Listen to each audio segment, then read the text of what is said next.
Welcome, everyone, to another episode of the Seven Figure Journey podcast. I'm Brett Gilliland. I'll be your host today, and I'm here with Jeremiah Broz. Jeremiah is the CEO of Energy Advantage, and we're going to get to know his business a little bit. He is from the beautiful state of Colorado. He and I were talking a little bit before the episode started about how that was a place I used to live and just absolutely love it there. So, Jeremiah, please tell us about Energy Advantage. Tell us about how you guys got started and some of the growth you've experienced, and then we'll jump into some of the lessons you've learned. It's an honor and a pleasure to be here. So Energy Advantage. So Energy Advantage is my fifth business. So to give you context of it, right? I'm a serial entrepreneur. My best lessons in life has been through failure. Been broke 3 times in my 30s. A lot of the lessons that I've learned along the way have started to kind of condense now into a more efficient business model and being.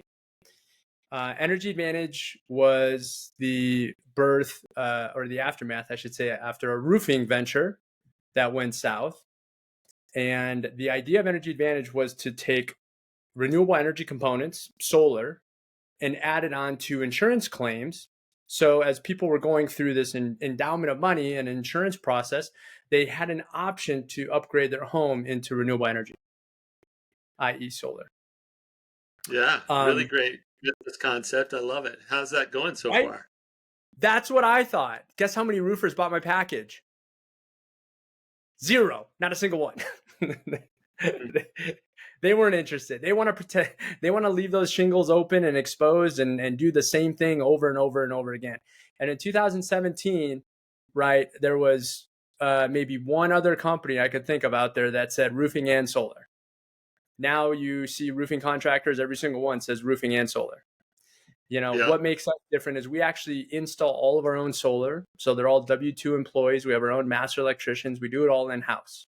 We don't sub it out to another company. So we really take that full concept of taking your storm damage and then we turn it into an Energy Advantage.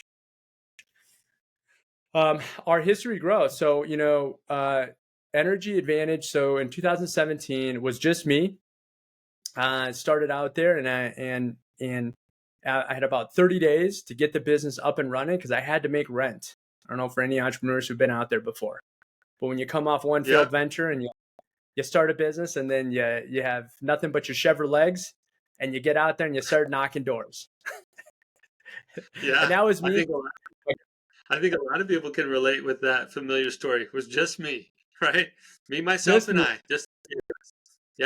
Yeah, right? My first roofing house I did was my ex-wife, right? Bless her heart. So, and then it did the neighbors and then, start building it up. But in that first 6 months, did 1.2 million myself, just going door to door. And then started bringing in some production help and started growing it, right? In 18 and 19, we were teetering around 2 million, a little over 2 million, 2.1.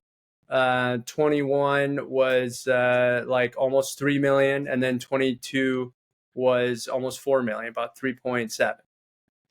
It wasn't until end of 2022, then I brought in a partner, Takuya Davis. Then he really took over on all the operation side and let me kind of really work with the sales staff and work on the front end and really developing the model to the full potential that it ought to be. And then in 23, we grew to 7.3 million. And then last year was a little over 14 million. Yeah. So now we've really started to grow. Thank you. And what's cool is we're starting to see a bit of the concept really grab foot. One, homeowners aren't just going back with the same old, cookie cutter, standard shingle, waiting to get hit again with hail. They're open to the idea of giving their home, right, a more energy efficient upgrade while using this insurance proceeds. And the second thing for those homeowners that have had to pay their, insurance deductible 3 times in the last 10 years, and oh, by the way, they're starting to get north of $10,000 now. We've been able to install a lot more stone-coated steel. What I love about this product is we don't tear off shingles anymore. We actually put the steel on top of shingles, so we're not filling our landfills, and it's warranted up to baseball size hail. So, and then we'll put solar on top of that. So what we're doing is we're teaching people energy solvency, right? Or to be energy independent and to really hedge their bet and not have to file ridiculous insurance claims, 3 times in 10 years. Well, for So people who don't, oh, sorry, Jeremiah, I was just going to say, for people who can't relate to baseball size hail, just the 5 years that I lived in Colorado with my family, I didn't experience baseball size hail, but big enough chunks that it totaled our car. Several people lost their roofs in those kinds of storms, and so it's not just Colorado, right? There are other places where this happens, and so I love the innovation in thinking about how do we take a situation that's not a pleasant one for the homeowner, for the insurance company, for anybody, and turn something into a greater opportunity for future protection and the energy efficiency or the energy, the sustainable effect that you're giving people through that change. That's pretty cool. as an entrepreneur, and especially starting out, is always having this like vision, right? That maybe really take impact 20 years down the road while trying to maintain cash flow to keep the lights on over the next 6 months. Right. And Yes, sometimes that's the a average constant consumer doesn't struggle. want to pay, they don't want to pay for the vision. Yeah, They're like, I'm not that's going to see right. return on investment. Yeah, So that's kind of the dichotomy of that you're trying to pitch, right, with each customer. yeah. So cool. Okay, so now we've gotten to know your business a little bit, and Yeah. having a few scars from starting a few businesses that didn't work out, and now you're on your fifth one. And you talked about going broke a few times. I bet there's some great stories in there.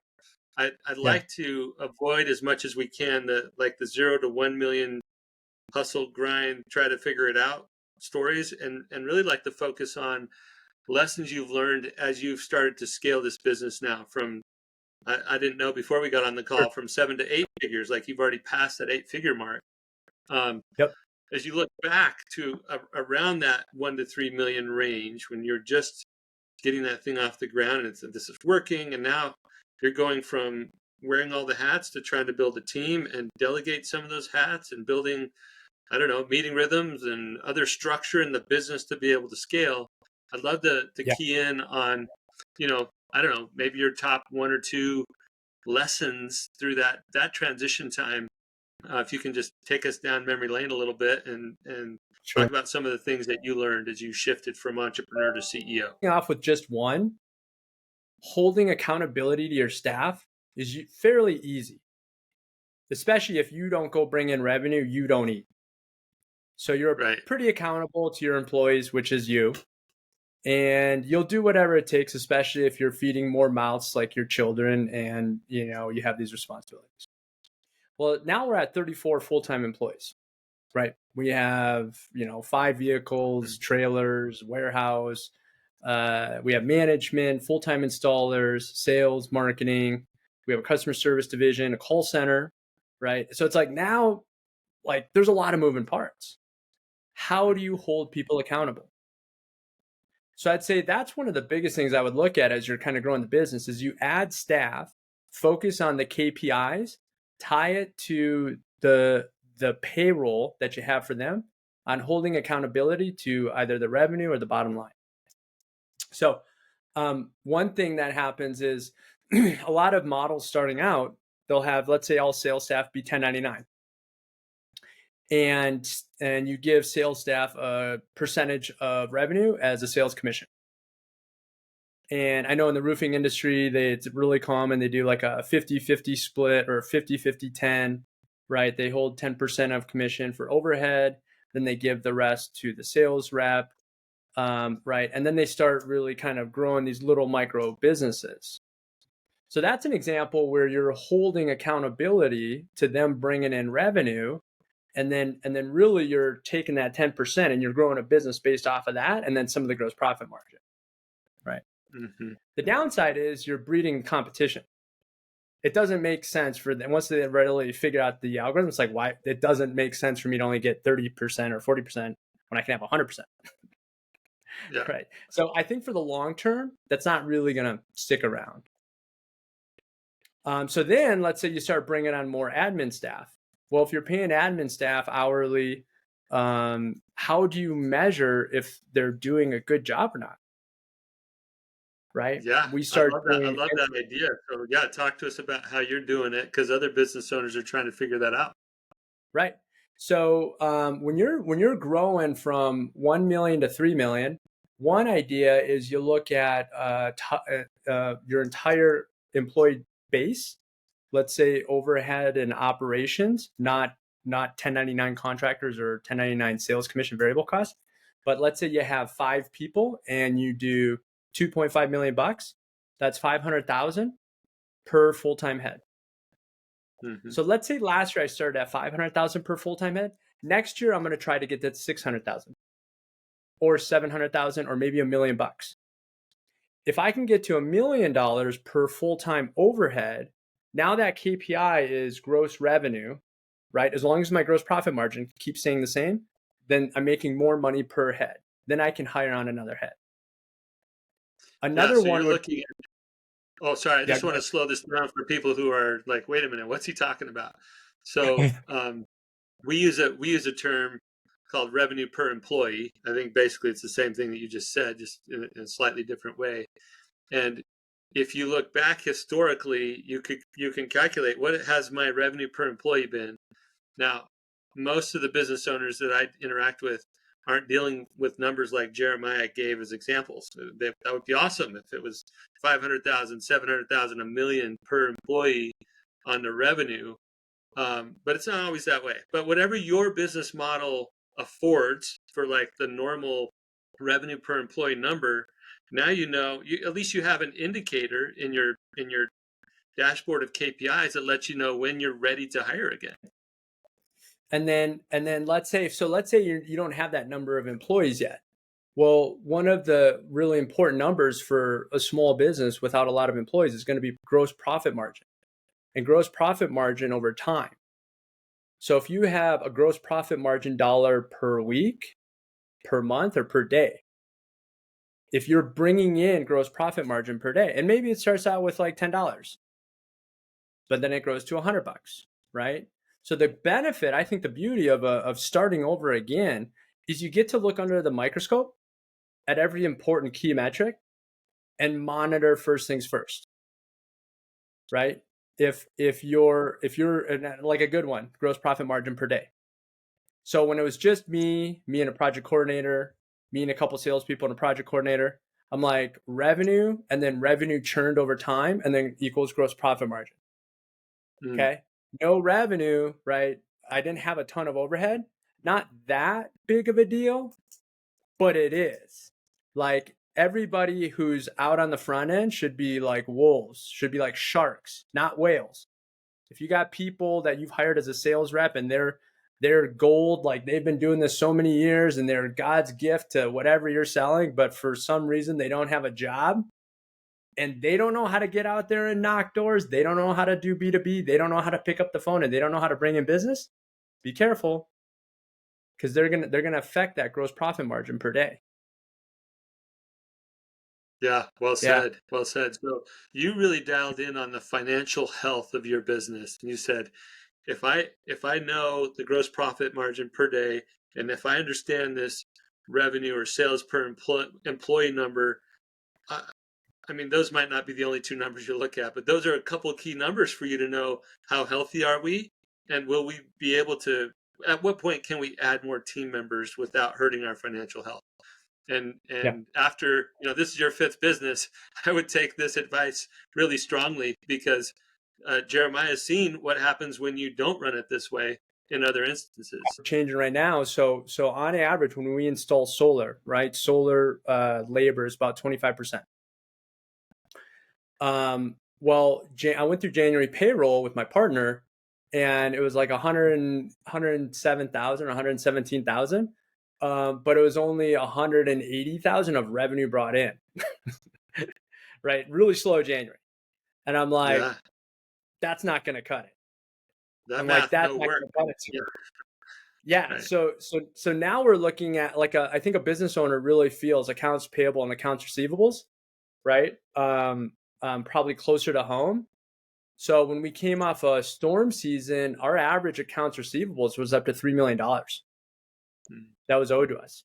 And we had to wait for a duration of time, for loans to fund, for insurance companies to pay, for whatever. But we still have payroll clock ticking, right? As it's Yep. moving through. Yep. So that means we got to cash flow a lot of the burden over a month or two or a quarter. But what happens, what's interesting is a lot of business owners might look at it and be like, we'll be fine because the profit will be there.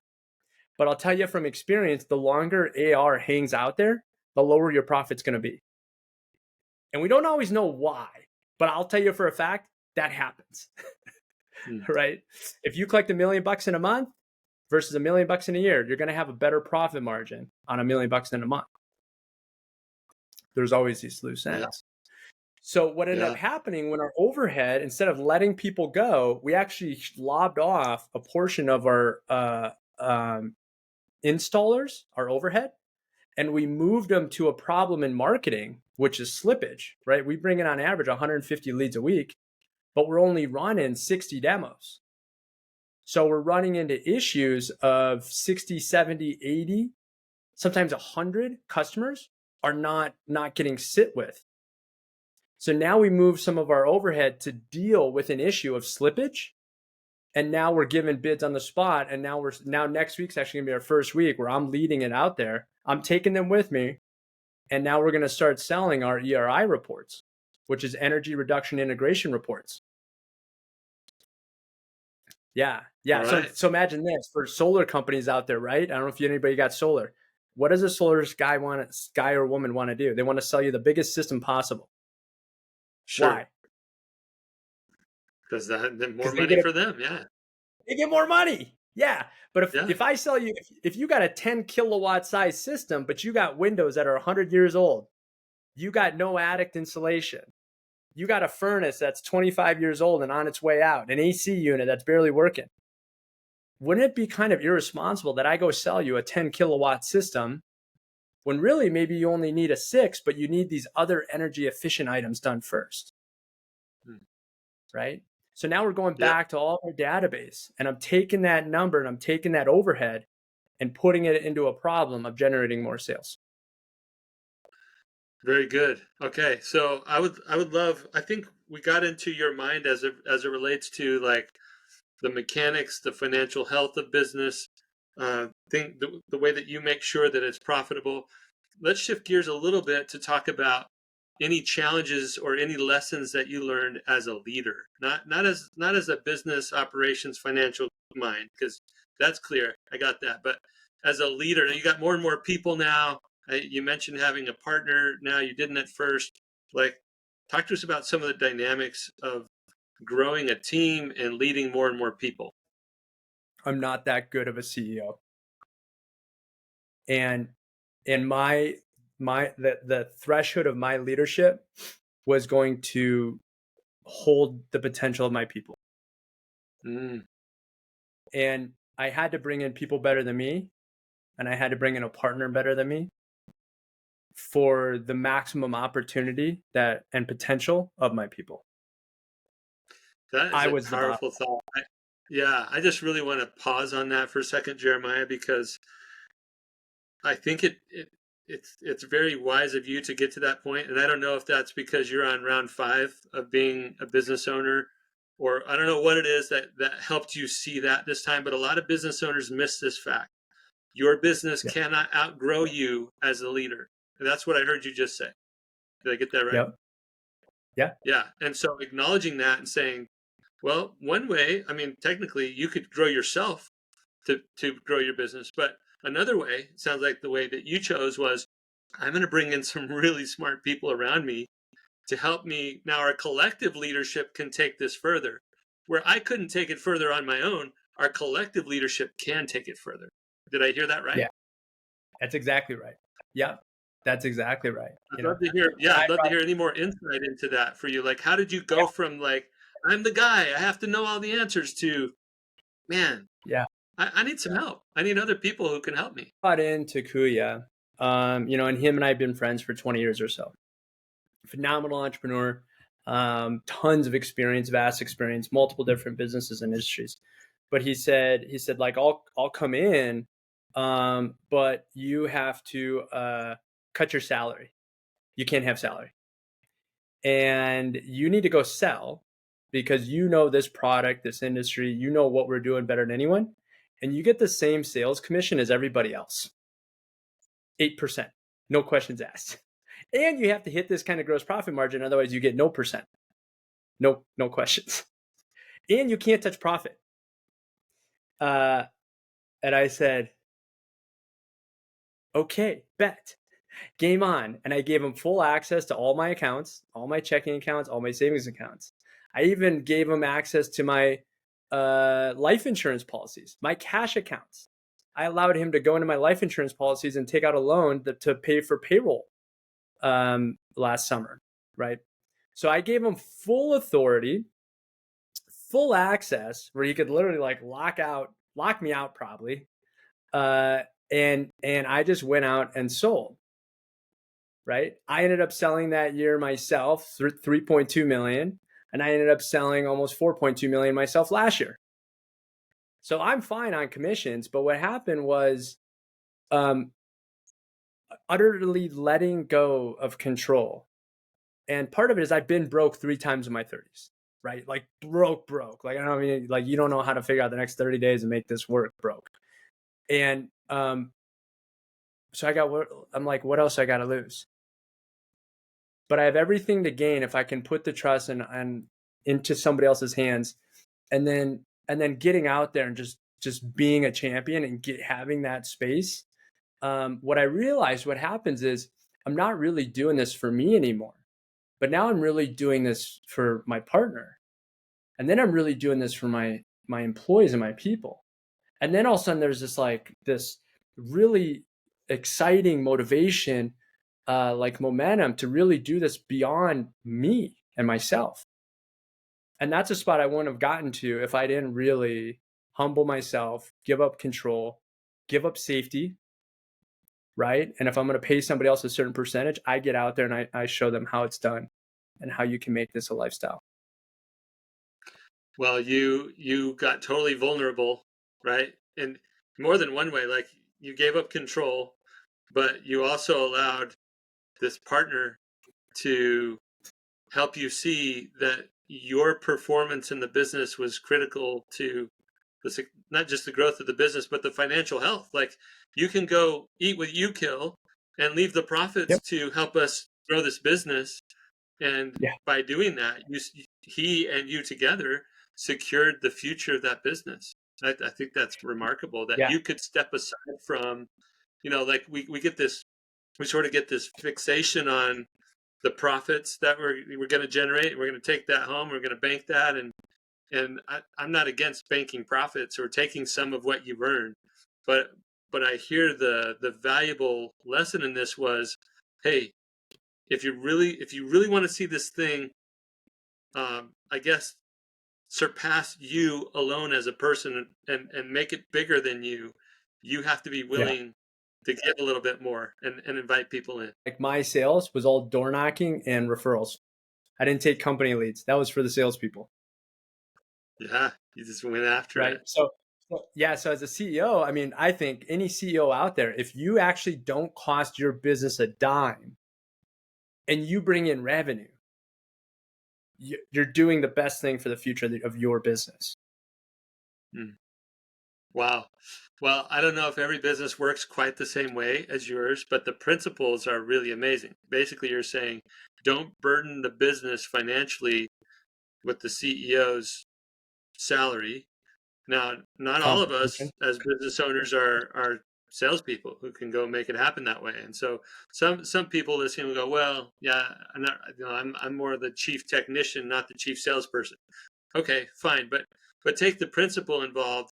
How do you unburden the business as much as possible from that high CEO salary, and how do you invest your time in a way where you get the maximum leverage in your business and to help your people? So yeah, I love what you're sharing, Jeremiah. Anything else you want to add about this point before we shift gears a little bit? Right. You brought up an interesting. So if you're an operator, and let's say you're not the sales, right? Yeah. Then that's a good point, right? If you're the operator but you're not the sales, how do you not burden the business?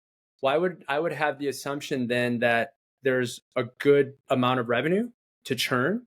Let's make that assumption. So then as the Hmm. operator, then the best option would be to replicate yourself at a lower cost. That's right. Yep. Yeah, So you got to keep leveling up the value you bring in by bringing in others at a lower cost who can yep. operate at what you were doing, right?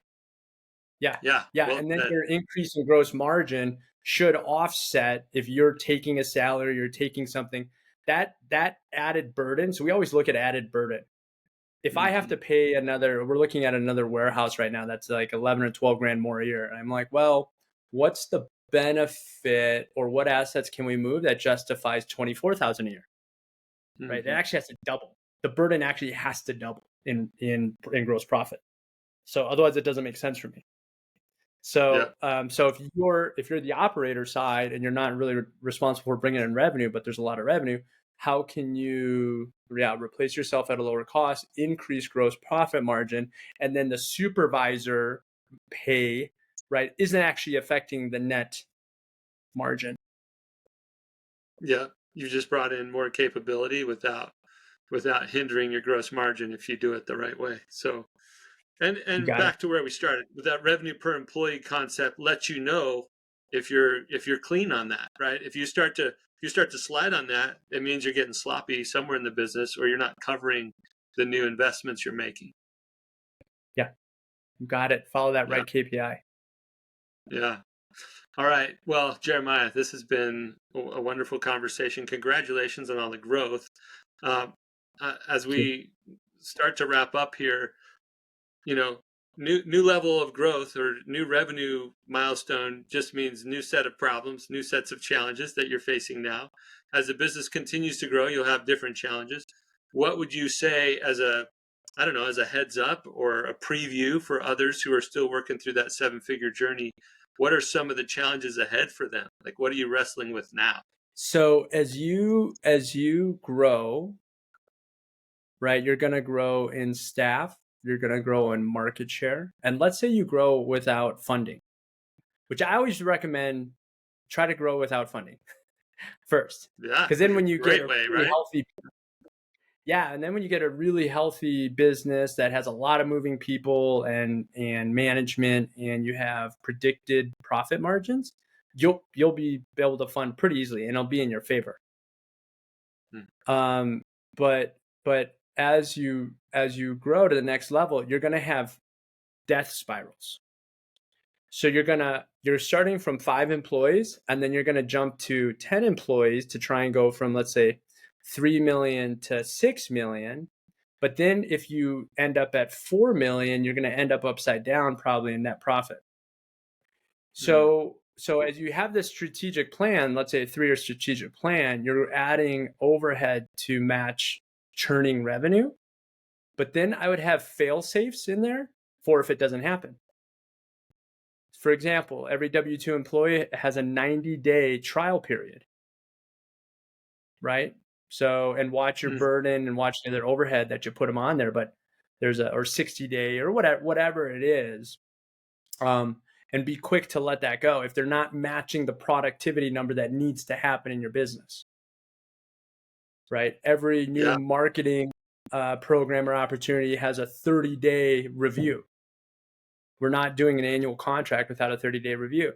We negotiate our space or warehouse space into month to month, just in case, right? We're not going to be burdened so we create these fail safes, these triggers as we try, because to grow from 3 million and change to 14 million in under 24 months, um, like it's like drinking from a fire hose. Yeah. Yeah. Well, and Right. the capital requirements just keep going up, right? Because your overhead, your cost structure doubled, tripled, quadrupled. And if you have any hiccups in cash flow, all of a sudden a lot bigger numbers. That it just gets more painful more quickly. So yeah, you got to have those fail safes in place. I think that's wise counsel. I didn't mean to. I don't know if I cut you off on that. Anything else you want to tie up that point with? Yeah. Right? Oh, focus on your ARAP, stay on the good side of money, because before you know it, like I said, fees, fines, collections, whatever, all that debt, that tax adds up, and then it puts you on the wrong side of money. Now, for every dollar that you're spending, it's actually $1.10, right? Mm. Whereas when you're on the right side of money, you use your American Express cards, or use your credit to buy terms and points, and then you pick up an extra 2 to 3% on every single month when you're paying off your bills. Yeah. Yeah. So Very the good. right Okay. side. Super wise. Thank you, Jeremiah. I appreciate your time today, and our listeners, if they were listening, they got a ton of value out of what you shared. If people want to learn more about your business or connect with you, how do they find Energy Advantage? How do they connect with you? Yeah. Yeah, I mean, you can always check out our website, yourenergyadvantage.com, or look us up on Instagram, Energy Advantage Roofing and Solar. Very good. Well, it's been a pleasure having you. Thank you, Jeremiah. All right, for everybody out there, keep listening, share these episodes, like them, do all the things that will enable as many seven-figure business owners as possible to hear the valuable lessons we're bringing to you from people like Jeremiah, who just share real stuff from their real experience. We'll see you next time on another episode of the Seven Figure Journey podcast.